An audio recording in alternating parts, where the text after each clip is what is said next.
Unsiloed podcast is produced by University FM, elevating the stories of your institution. Welcome to Unsiloed. This is Greg LeBlanc, and I'm here today with Iris Bohnet, who is a professor at the Kennedy School at Harvard, and also the author of a couple of books. Most recent book, co-authored book, it's called Make Work Fair, Data-Driven Design for Real Results, which builds on the work of this earlier book. It's called What Works? Gender Equality by Design. Welcome, Iris. Thank you for having me, Greg.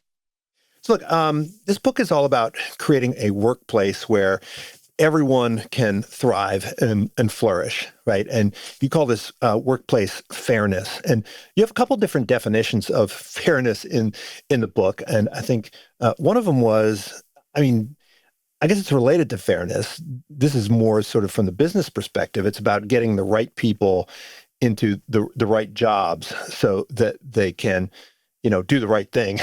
I think I butchered that, but it was something to that effect. But I think the book is also about increasing the representation, or maybe not increasing the representation as much as it is making the demographic representation of people in various workplaces resemble more closely the demography of the population in general. And so I guess one question that I would have is, are these the same goals or are they different goals? Is representation sort of an indicator or a prima facie evaluation tool that helps you to figure out whether there's fairness? Or is it sometimes used as a proxy for fairness? No, thank you for that question. In fact, I do think they can be the same. And in my mind, they very much are related. So another way to describe what we mean with fairness is to create equal opportunity and true equal opportunity for everyone. So as such, representation is not, I'm going to use an academic term here, but it's not a dependent variable per se, independent of anything else. But as you said, is a bit of an indicator of whether what we're doing truly creates a level playing field where everyone can thrive. And so, yes, we do use it as a first measure. For example, looking at the available pool in the job market, and then kind of looking at who a company hires based on that available pool. And when we find that we might have, 55% of the lawyers graduating from law school are women, and then we work with a law firm and they only hire 20% women. That's a first indication that maybe there is an issue in the hiring process, and we might have to take a look at whether that's really creating equal opportunity or not. Right. And so, look, differences in representation could, as an economist, right, could come as a result of, constraints, or preferences. Although I think that's a bit of a false dichotomy, right? Because there's a lot of Yes. feedback loops. Maybe we could start talking about some of the constraints, right, that have led to, I guess, underrepresentation, first of women in the workplace, of course, other demographic categories. And I think there's a lot of attention that's been paid to implicit bias, and I think you've discussed it a lot in your work. To what extent is implicit bias? Setting aside explicit bias, right? Because I think explicit bias has gone underground to some extent in the modern world. But to what extent is bias playing a huge role in keeping women from taking on positions of responsibility? So first of all, I think I need to disagree with you that explicit bias has gone underground. Sadly, there are still quite a number of instances where we do see explicit bias. And of course, if you think about the world more globally, there still are quite a number of countries where employers have very explicit preferences for people and disadvantaged others. So even in job ads, I think you're showing in China, they used to have them like written directly in the classified ads.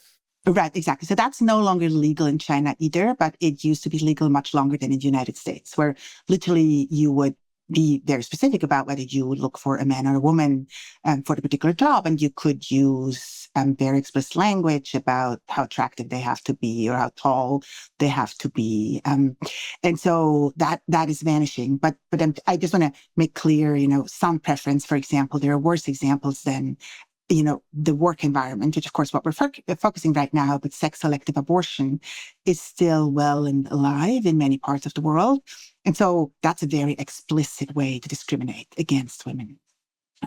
But you asked about the, unconscious bias, implicit bias. So let me maybe differentiate, because you introduced the preferences and constraints for a moment. We're trying in the book and more generally in my work, I try to be open to the data, honestly, to whatever the data tells me kind of guides me to a potential intervention. And so the pipeline is very important, right? So if there are no male nurses, it's very hard for a hospital to increase their hiring of male nurses, even though patients might require that, or male teachers, elementary school teachers, very similar picture where a large majority of teachers are women, even though we now know that boys are falling behind, also because they have no longer male role models. So to say the impetus is there, demand is there, to use another econ term here, but the supply just isn't. So I think we have to think about that supply, and that, of course, includes then why don't we have the supply of male teachers or female engineers? But this is probably beyond our discussion today. But I'm just saying, so the holistic picture is, of course, and really trying to think about why did these paths diverge between women and men, and of course other people too. But then a second question is, if we have that type of pipeline, for example, that in the example that I gave about law, where we do have 50-50 or even more women now graduating from law schools, then we try to understand, is there something in the hiring or later on promotion process that might keep certain people out? And we have now about 300 studies, a bit more than 300 studies, independent studies, that have looked at companies' hiring decisions at a very early stage. And many of your listeners' companies probably were part of this experiment. It's called an audit study.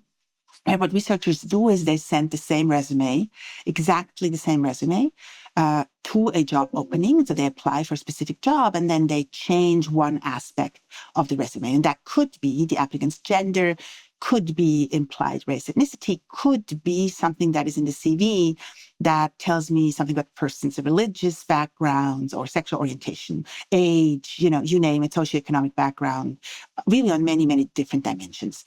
And that research kind of suggests that we have made some progress. So these studies have been done mostly in the Western world. So I don't want to speak broadly about the world. So mostly European countries and the US, that we have made some progress, but we haven't closed those gaps. And it's still true that traditionally underrepresented groups are less likely to be invited to an interview. That's the dependent variable. So that's all that the researchers look at is, if there was no bias or no discrimination, then people with the same resume and their different names should be about equally as likely to be invited to an interview. And that's mostly violated. Now, for gender, it's even a bit more complex than that. In that, it actually goes back to my earlier example, that what employers tend to do is they tend to look for stereotypical candidates. So they tend to look for women nurses, and then to look for male engineers. And that's, I think, an important message that, of course, gender bias is not specific to women, but it often has something to do with bias against the counter-stereotypical individual. So, it sounds like stereotypes are a problem, right? So recruiters and bosses, they have some preconceived notions about the kinds of things that women are good at and the kinds of things that men are good at. Are there ways to fix that? You talk about fixing people versus fixing processes. Is it harder to fix people? Right? It seems like a lot of the DEI initiatives that we've had over the last couple of years have been aimed at sort of, fixing people. That seems kind of hard. That's why I think you're a behavioral scientist. So you're interested in kind of changing behavior, right? And you can change behavior through structure, right? Through changing the processes of the way in which you do the recruiting, the way in which you do the interviews, the way in which you do the performance evaluations.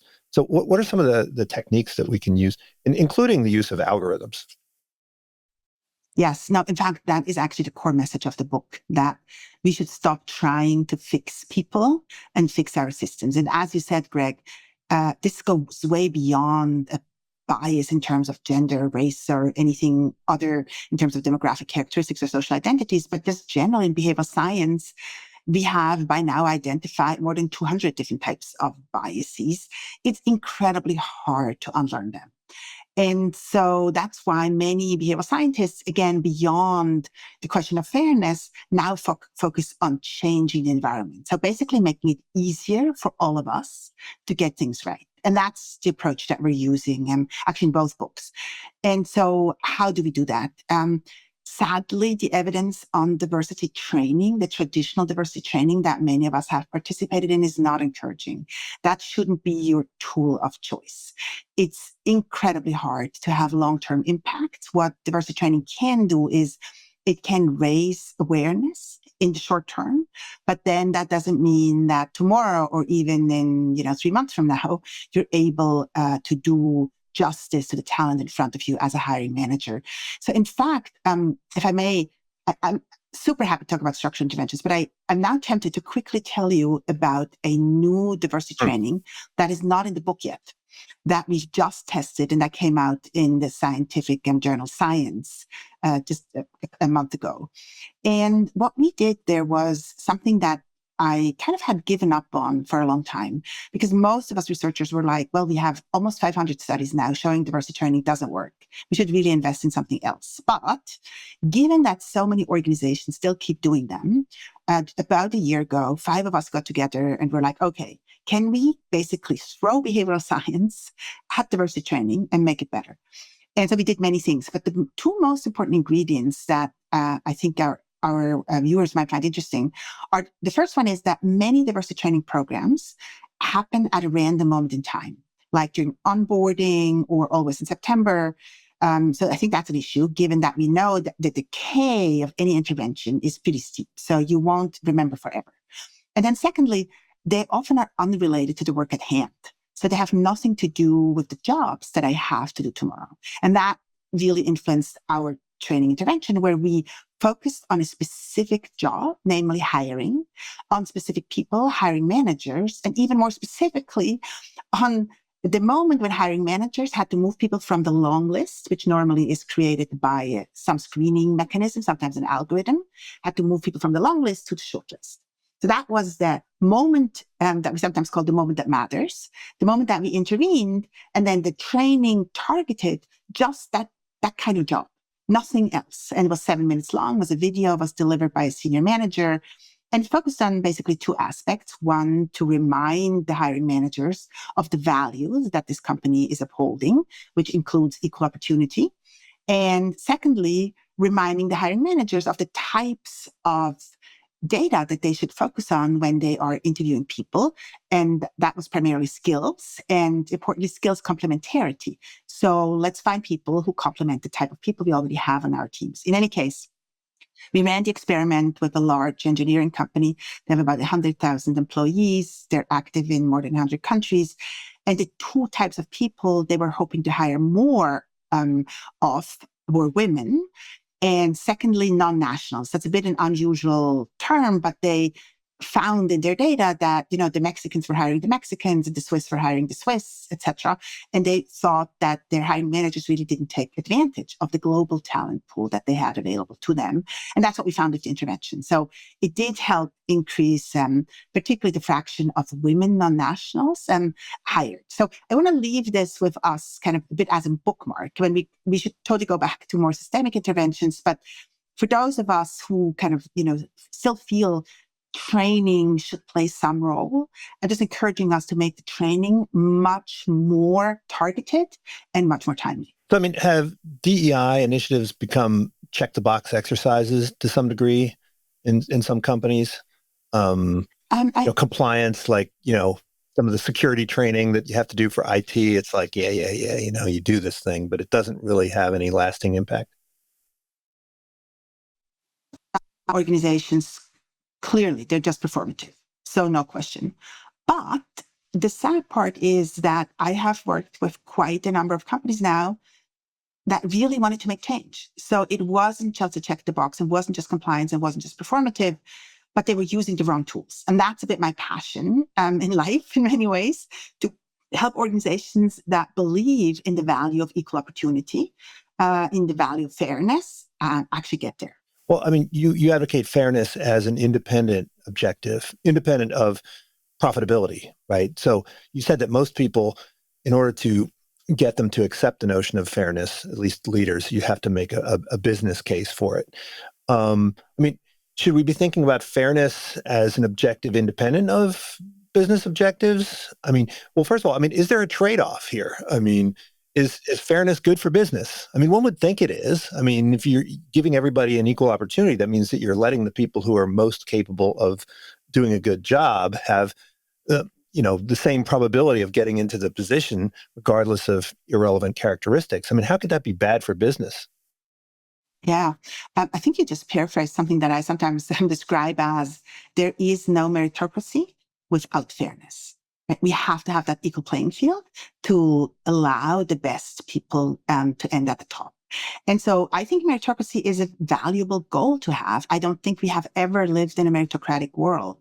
And maybe to give you an example of how to think about the benefits of fairness, I'm going back to the 60s, where Sandra Day O'Connor graduated at the top of her class at Stanford and couldn't find work as a lawyer. I mean, eventually she became our first female Supreme Court justice, but at the time she had to work as a legal secretary. That just can't be smart, that we keep people out because of either at the time conscious or unconscious bias. Now, this is an example that I'm using because it explains a very nice research paper that has come out in 2019, actually, in Econometrica, which is one of the leading journals in economics, that tries to estimate the fraction of the growth in GDP per capita between the 60s and today that is due to the fact that we now benefit from a larger talent pool. Right? That's the argument behind it. And the larger talent pool has kind of two implications. One is we literally have a larger talent pool, so we can draw from more people, and goes back to the quote that you offered earlier, that we're more likely to find the right person for the right job at the right time. And secondly, and that often is overlooked, that we can also allocate that work better. That, in fact, Sandra Day O'Connor finds exactly the job for which she excels. And that fraction of GDP per capita growth is about 14%. So I think that's the macro business case that we always have to remember, that in fact, more talent is just good. And giving the talent the chance that they deserve and that our organizations deserve is both the right thing and the smart thing to do. Well, I think the flip side of the implicit bias on the part of the evaluator is sort of an internalized bias on the part of the applicants, right? So in addition to fixing the presumably male recruiters, you have to fix also the female applicants. I mean, to what extent do stereotypes influence the ambitions and the goals of applicants? Yeah. So I'm going to agree with you that it's always supply and demand that we have to look at. But as you know, I'm not in the business of fixing people. So I'm not in the business of fixing applicants either. But I'll give you an example that might illustrate this. So a few years ago, we were approached by a large Australian company, in fact, with the following puzzle. They said, look, we have all these leadership positions, and then we have people apply to them, and then we choose somebody, and we're hoping that some of the rejected candidates might reapply to other positions. And those of us in HR will totally resonate with this because we just already vetted all of them, of course. And they found that men were about twice as likely to reapply than women. Right? And now you could try to fix this by increasing people's ambition, increasing women's self-confidence, training them to reapply. Or you could change the system a little bit. And that's actually what we did. So here's specifically what we did. We asked them, of course, as always, a few diagnostic questions, but the two that turned out to be relevant were the first one, how do people know they should reapply? And they said, well, we sent them an email and we're saying, thank you for applying. Sorry you didn't get the job. There are similar jobs out there. Please reapply. Something along those lines. Of course, with a bit more words. And then secondly, we asked them, and who do you write to? And they said, well, we write to the top 20% of the applicants. And we said, well, just add that one sentence to your email. So say, thank you for applying. Please reapply. And you are top 20% of the applicants. That turned out, this was an experimental treatment again, where we had a control condition that didn't get the message. And then we had the treatment condition that got this additional sentence that closed the gender gap in reapplication rates. So, right, that's an example of how you can think about gender differences or other differences that people might bring to the table that could affect their behaviors. And we could try to directly, as you say, fix the applicants, or we could change the procedure just a little bit to level the playing field. And I think that's also a really important message here, that there are no neutral systems. That is a myth, right? Everything has been designed by someone, and maybe we can redesign them to create a bit more fairness. So how do we disentangle, say, preferences and awareness, right? So in other words, if we have a much larger number of, say, men applying for leadership positions than women, economists would say, well, maybe they like it more or want it more. But it could be simply that the women don't believe that they would be seriously considered, or that they don't see themselves in that role, and so forth. So, an economist would say, well, that's an information problem, as opposed to a preference difference. How do we tease those apart? I think in many ways, right, our experiments did tease them apart. If it was a true preference, then knowing that I'm top 20% shouldn't change my mind, right? That should just not happen if I really did not want to become a leader.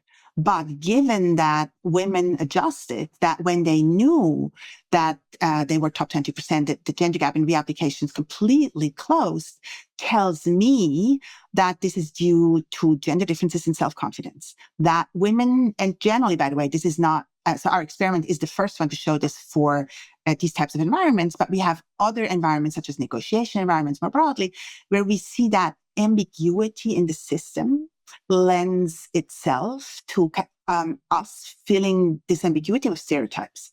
And then, women haven't traditionally been leaders, and now I'm kind of invited to reapply, but I'm thinking I'm probably not going to get the job anyway.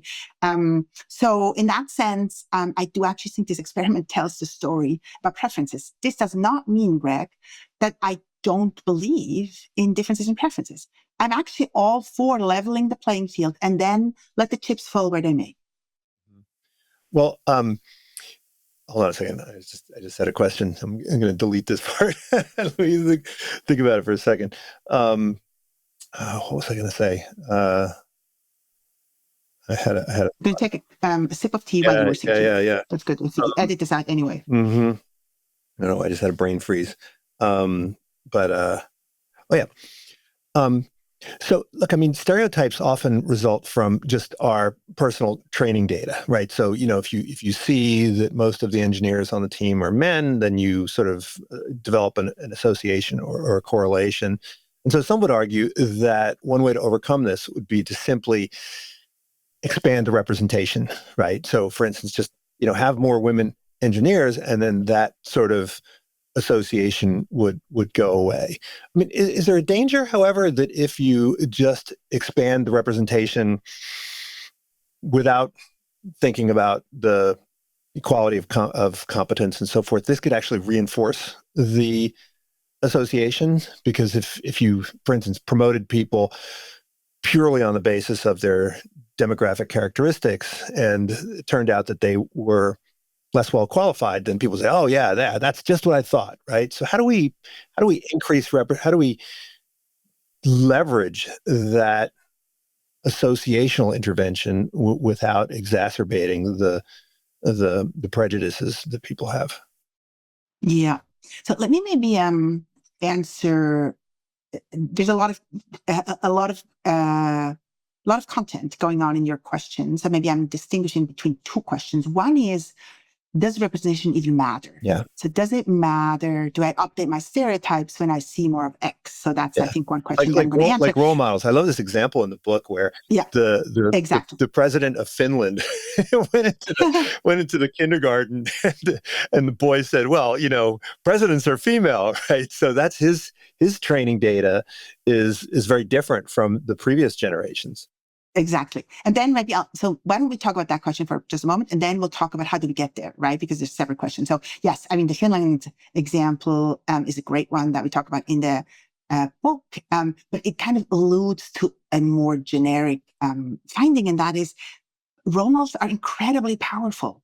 That's almost beyond stereotypes. In fact, there is something that is called availability bias in behavioral science, where we talk about not stereotypes, but the available information, the available people, what's available in my mind when I think president or when I think professor or when I think nurse. And for that boy, as you said, he had only ever seen Tarja Halonen, and she was a female president, and he thought, well, that's typically a job for women. And so that's how quickly I think that can change. And we have good research to suggest that in fact is true, including, sending, so this was a study done in Paris, actually, with about 20,000 high school students in about 100 schools, where they send female role models in STEM to classes, and they met with the students, men and women, for about an hour and talked about their job and a little bit about bias, but not very much. It was mostly about, here's what I do as an engineer, or here's what I do as a computer scientist.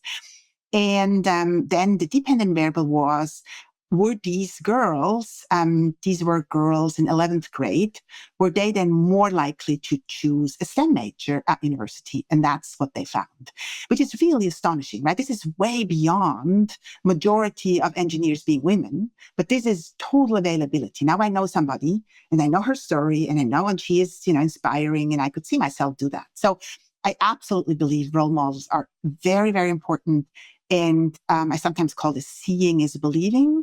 We should totally make sure people see counter stereotypical role models. Again, this goes for men and women and for everyone.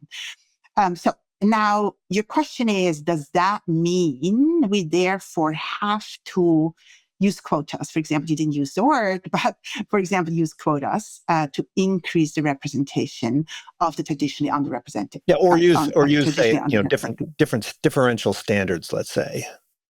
Yeah.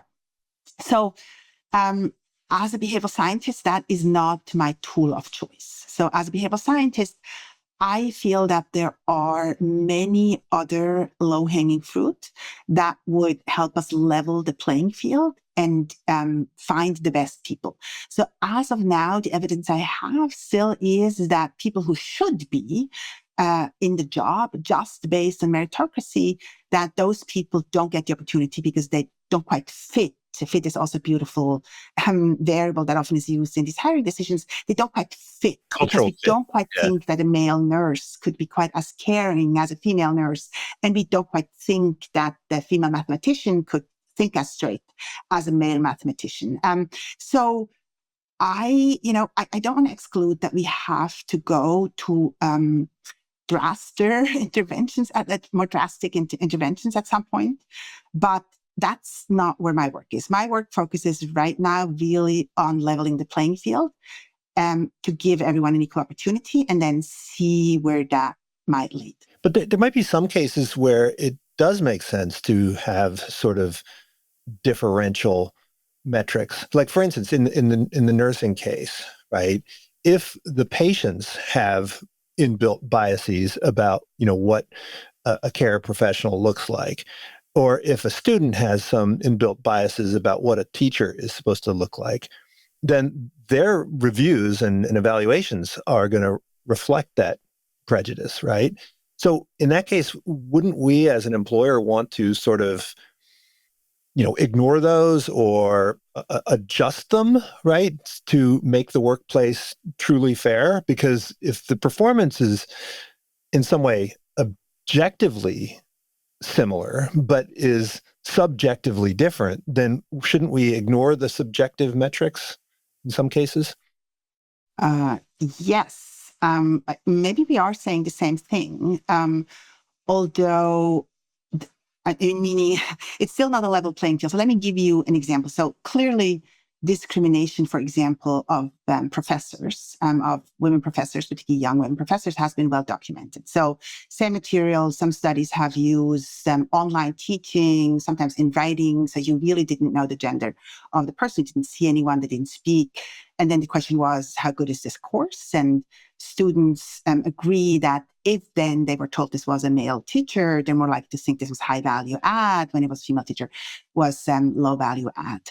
I do think as a society, we kind of have decided that we need to help people see that talent can look all different ways and kind of help people kind of overcome some of those challenges. So I'm with you on totally on that one, that sometimes we have to make decisions based on kind of the larger good, right? That we eventually think, and there's evidence for that I can talk about in a moment, that eventually when we see enough people that traditionally have been counter-stereotypical, we adjust.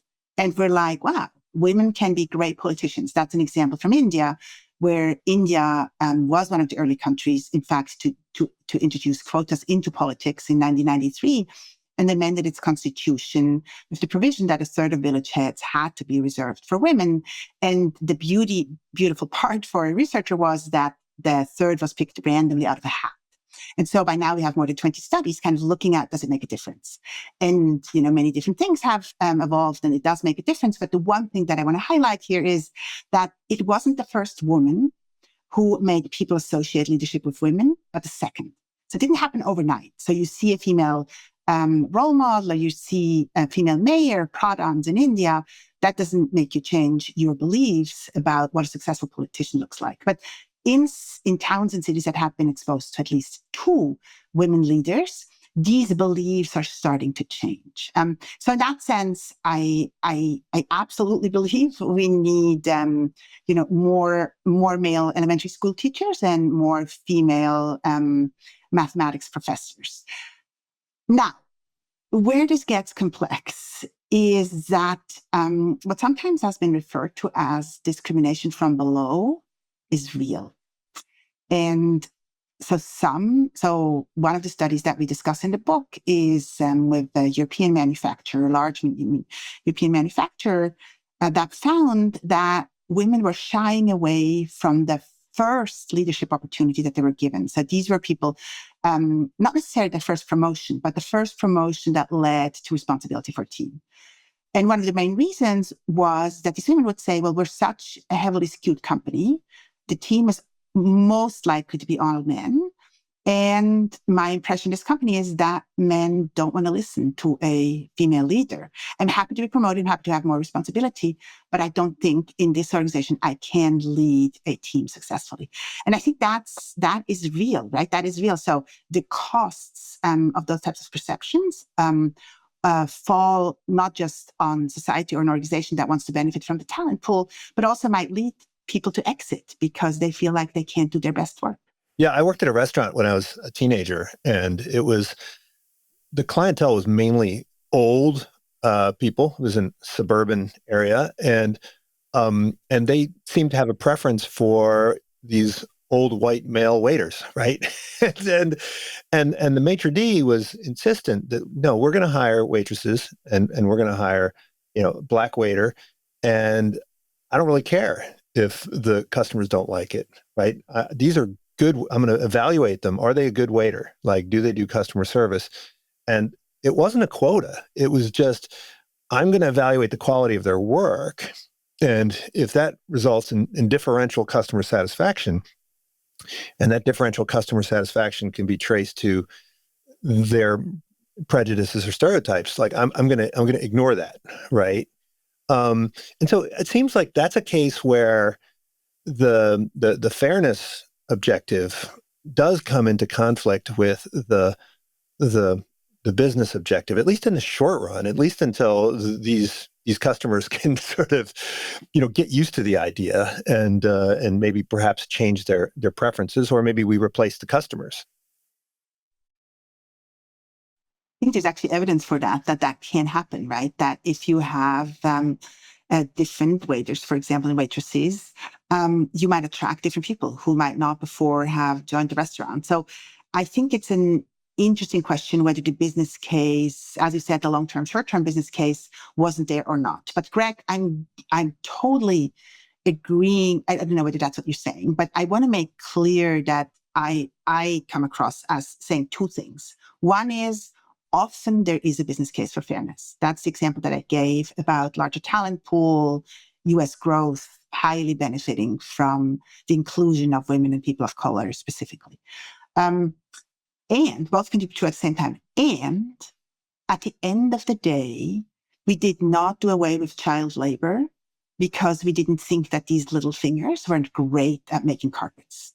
We did away with child labor because we thought it was the wrong thing to do. And so that's the argument in the paper, that at the end of the day, fairness has to be a human rights argument, even if it sometimes benefits business and society. Well, maybe we can talk about some of the interventions on the recruiting side of things. You mentioned algorithms, and of course, there's a huge debate about the extent to which algorithms themselves can be biased and so forth. But it seems like algorithms are easier to debias than humans, right? And so, what have you seen with the use of algorithms, or if not algorithms, some kind of checklist, right, during the interview process, requiring people to adhere to some kind of structured process where they evaluate things more objectively? Yeah. I think the evidence is incredibly clear that structure is helpful. And interestingly enough, with structure, actually, we also don't have to worry about the trade-off that we just discussed. The structure just makes us focus on those attributes and those experiences, those backgrounds of a person that are more predictive of future performance. And that includes, as you said, that includes checklists, that includes structured interviews, that includes skills-based assessments, where we might not even know the person, we might not know the social background, demographic characteristics of the person. They just respond to some sort of job sample test, which in fact turns out to be one of the best predictors of future performance and one of the most unbiased predictors of future performance, because now, again, our stereotypes or our biases can really cloud our judgment. So I think that's the big picture. Now, the question about algorithms is, of course, super important because most large companies, like thinking Fortune 500s, now use screening algorithms at this first stage of the hiring process, right? You apply, and either your resume is literally screened, for example, for career breaks. And if you have a career break, you're less likely to be invited to an interview. Or sometimes that's the newer version. There's matchmaking going on, kind of trying to find the right words that you use in your resume and kind of match those words and those experiences, expertise, etc., with the available jobs. And the beauty of the algorithm, as you said, is that it doesn't have many of the flaws that we humans fall prey to, including it doesn't get tired, right? So a human screener will not scrutinize application number 525 the same way they have scrutinized the first 5 applications they got. They do get tired. And the algorithm doesn't. So that's a great advantage. The algorithm also doesn't use different standards. So another thing that we see with human screeners, they might just have been reminded of their favorite hobby, and now they have the hobby in mind when they screen, the next application and other things. So that's the big advantage of the algorithm. The other big advantage of the algorithm is that if we got the algorithm right, we wouldn't have to fix, which we can't, which we discussed earlier, we wouldn't have to try to fix thousands, millions of minds. So that's the advantage. The disadvantage, of course, is that if we get it wrong, the costs are enormous because now thousands and millions of people get it wrong. So here's what I suggest we should do more of, and that is we should test our algorithms. Way too many algorithms are unleashed onto the world without proper testing. And when I say testing, I literally have something like what we do in the FDA in mind, that you and I probably don't know all the chemical components of the aspirin that we're taking for our headache, but we trust the aspirin because it has been tested beforehand. We know it has gone through clinical tests, A/B testing, etc. And that's what we need to do with algorithms as well. And in fact, the EU is very much, the European Union has very much moved in that direction, requiring algorithms to be tested now before they can be shared with the world. Now, what about promotion, right? So it seems like, internal promotion is another area that is subject to biases. Is that harder to fix, or is it easier to fix? But that is a good question. So I think first we should note that we have much less data on what works and what doesn't work than in the hiring Right, because you don't have a hiring platform, right? So with the hiring platforms, you got tons of data, right? That's right. And also, it's easier to randomize external candidates and try out different things with different people and kind of learn something, or do something in parallel, which I've been doing with one company, literally using the old hiring procedure and then a new one and trying to see, with the same people. So they weren't treated differently, but just trying to learn who would we have hired had we done what we've always done as compared to the new system. And so in promotions, that's a little harder for us to really get at these randomized control trials, these experiments. But here's what we found so far. Maybe I'll tell you about, maybe first about the big insights and then some specifics. So the big insight is actually very similar to the hiring insight, that structure is helpful. So where we find just in the data, the biggest gaps, not just between men and women, but also between nationals and non-nationals, that's something we talked about earlier, people of color, white people, people with disability, not with disability, is when we have very little structure in the promotion process. So the more this is my gut kind of looking at you and kind of thinking about whether you would make a good leader, the more these stereotypes will kick in and fill in the blanks. So I'm a big supporter of being quite specific about a promotion criteria. So what do we look at? And let's take a law firm. What do we look for somebody to be promoted to partner? In academia, what do we look for somebody to be promoted to tenure? That helps both the evaluation process, makes it more fair, but also helps the candidates kind of knowing what they have to focus on. And that, of course, then suggests promotion doesn't start with the moment of promotion. It starts much earlier, where we have to start thinking about what do we ask of these people? What opportunities do we give people to shine? And this is why I focus on the law firm for a moment, because I worked with a law firm a few years ago, which was concerned that they had this very diverse entering class of first-year associates, but then very little diversity at the top. And they were concerned about three things. They were concerned about gender, about race, and nationality. This was a global firm headquartered in the United States. And we actually found that the differences started in the very first year when partners chose people they wanted to work with. And we could show that the partners replicated themselves. So not just in terms of gender, race, nationality, but even in the law school that they had attended. And that then led to different opportunities that after 8 years, which is the normal clock basically for lawyers, after 8 years, some people really had what the law firm called a sin file. Some, it felt like they hadn't been exposed to the important clients, they hadn't been included in important deals, they had never seen the rainmaker.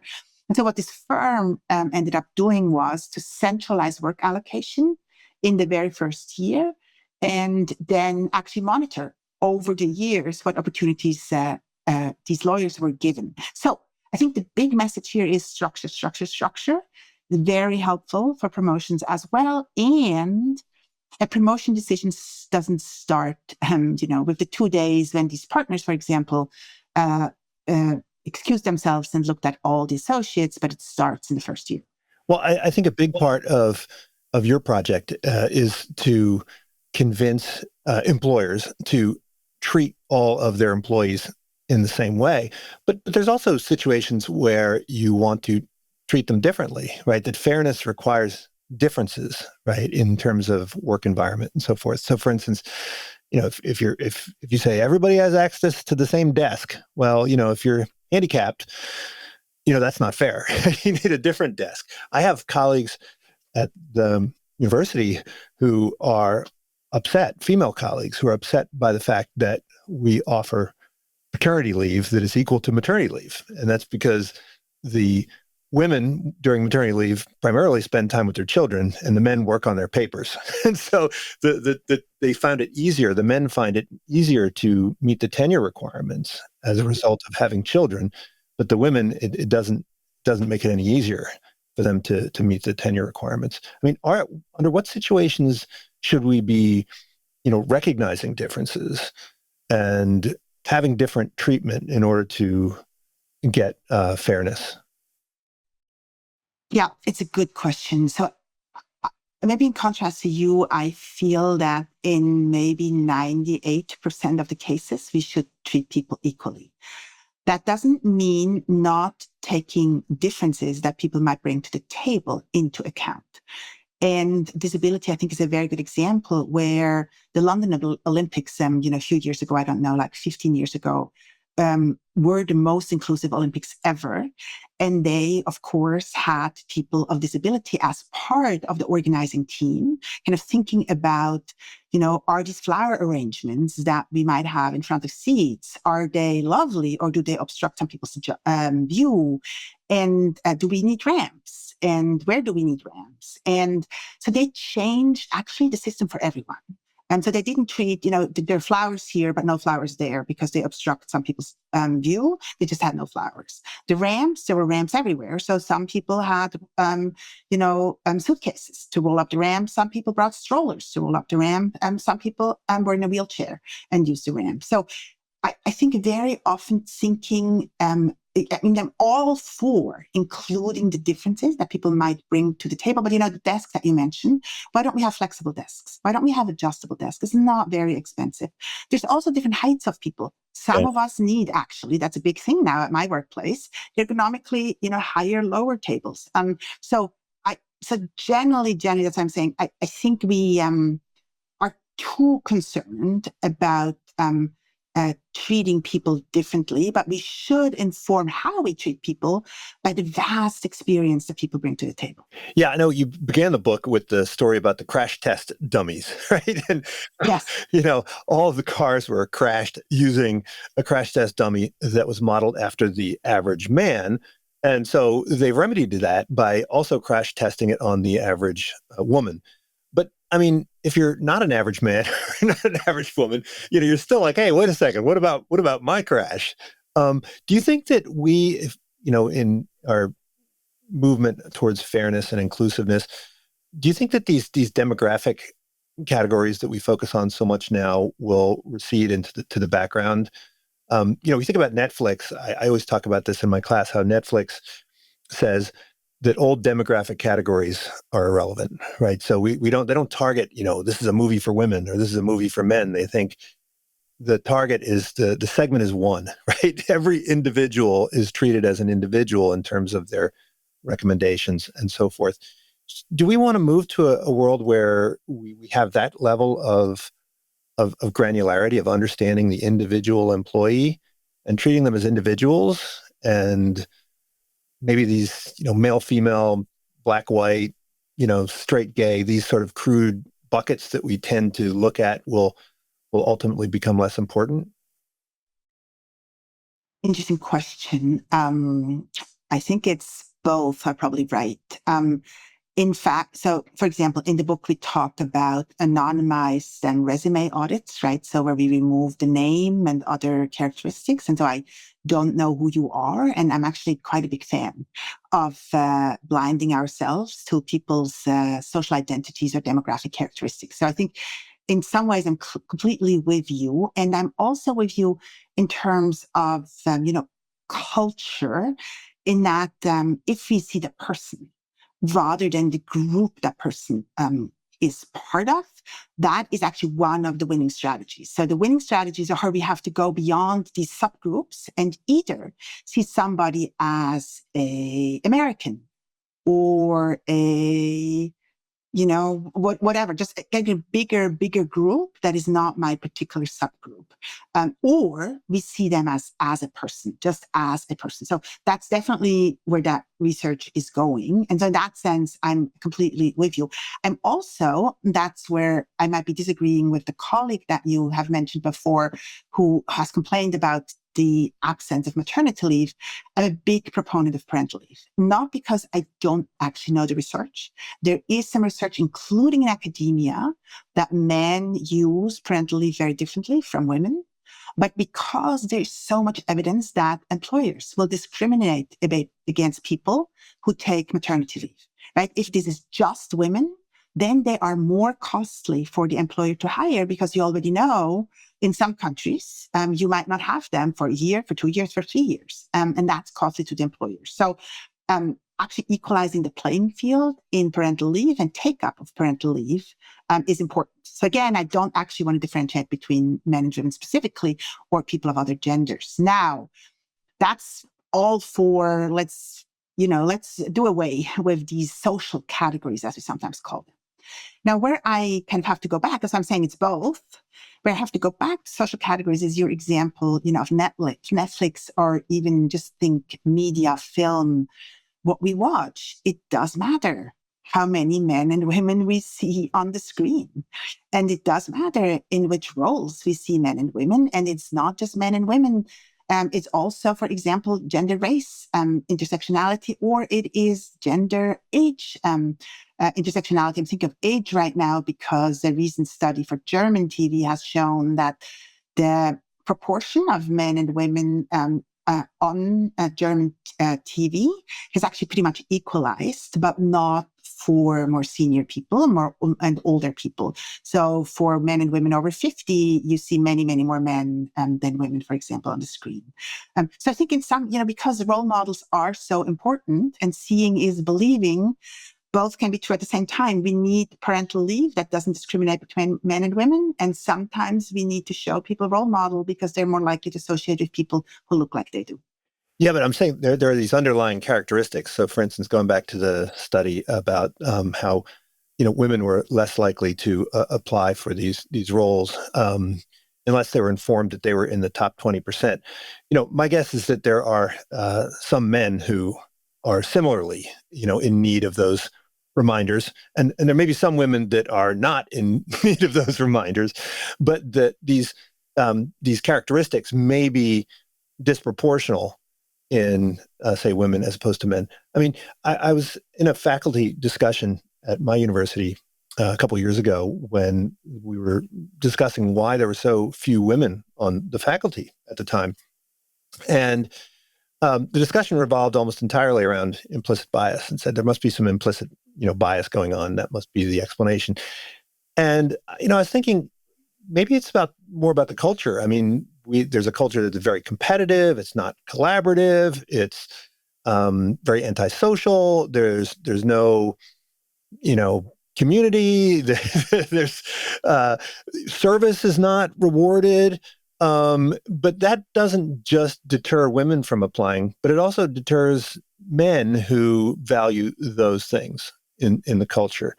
But it seemed like a taboo topic, because to bring that up would be to notice that maybe women have different objectives and preferences in what they're looking for in a job environment.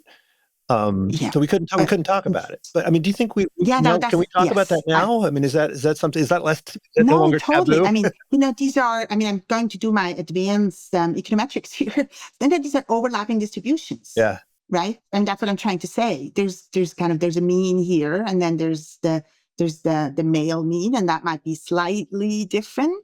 But there's totally overlapping distributions. And what makes this worse, and I think is what you're describing, that we find smaller differences in people's behavior than in their beliefs about how people of that category will behave. Right. And so we're thinking, that this looks like this, the world. Like women are over here, men are over here, when in fact, it looks much more like this. So yes. And that's why running these interventions, these experiments are so useful. So you just have to see, does adding the 20%, what it's going to do. I may have to warn you, Greg, though, that in the data, what we found that, tried something that we didn't expect. We found that some men were less likely to apply when we told them the top 20%. And that's a little bit irrational, because when I tell you you're top 20%, that doesn't mean that you're not top 5. But in a follow-up experiment, this is what we found, that some people interpreted the message of top 20 that of, oh, now I'm not top 5. So, but only the data can tell.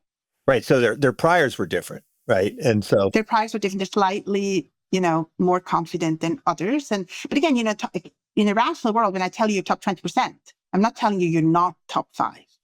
Now, but some people heard it as such. You referenced Claudia Golden's work, and of course, I interviewed her on the podcast about greedy jobs and how these are primarily filled by males, right? And that men in the top 1% tend to have at a much higher rate non-employed spouses.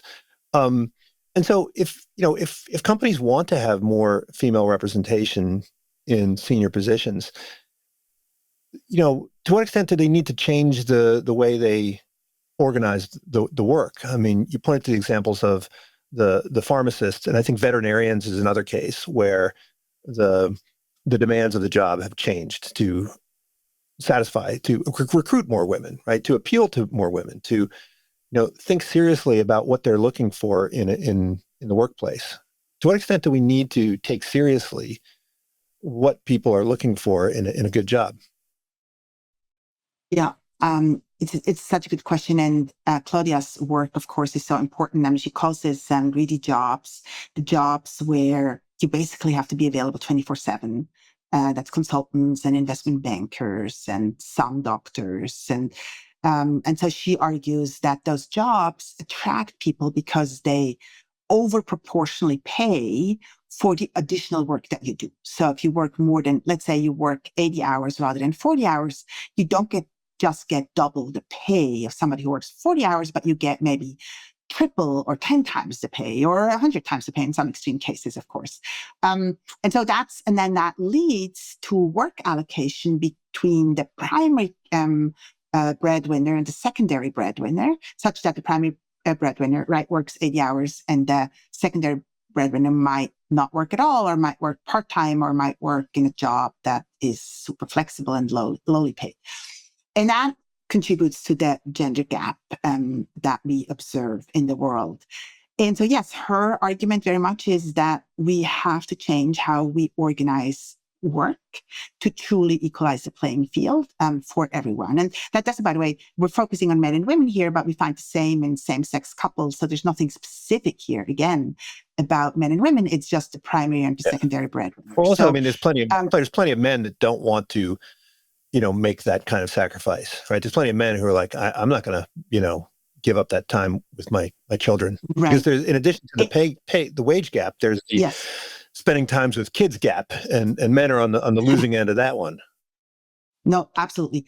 But I think the bigger question is, are organizations designed as effectively as they possibly could? And that goes back to your, fairness versus business case question that I don't have the answer to. But what Claudia is raising is it really true that we can't have 5 people work on a particular case? Think law. And very often we now have teams of lawyers where lawyers can start to substitute for each other.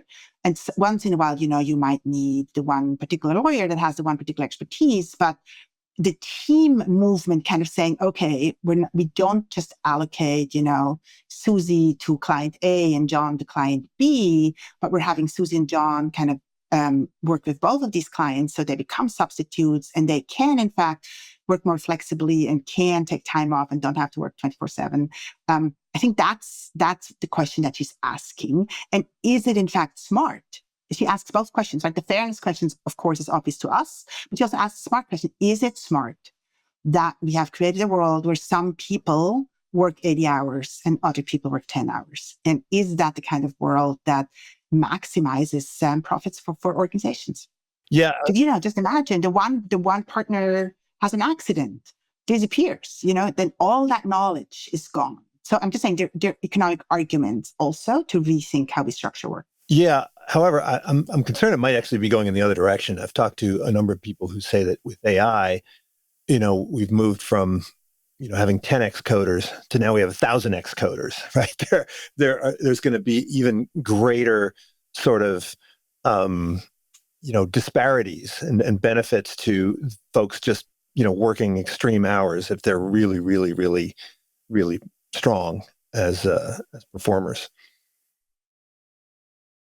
Maybe that's right. I don't know. I agree with you that I don't see the difference in willingness to reward very, very highly valuable talent over proportionally compared to underproportionally. But I definitely know cases, again, I don't know the empirical data. I think that's an empirical question where a person is paid very highly because of their enormous expertise, but they don't actually work extra hours.